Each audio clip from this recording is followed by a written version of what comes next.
जय महाराष्ट्र. 2026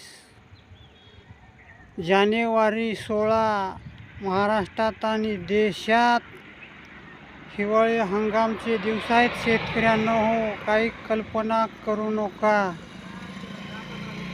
अचानकामध्ये वातावरण बदलायलंय.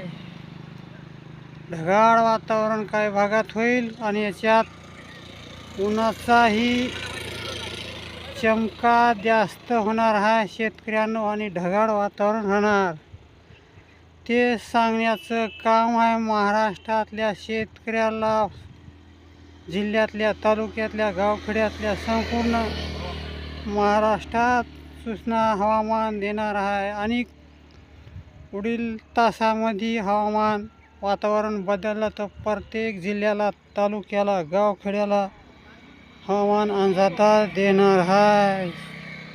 आमचं नाव रामराव भाटेगावकर, फुलकस, तालुका पूर्णा, जिल्हा परभणी.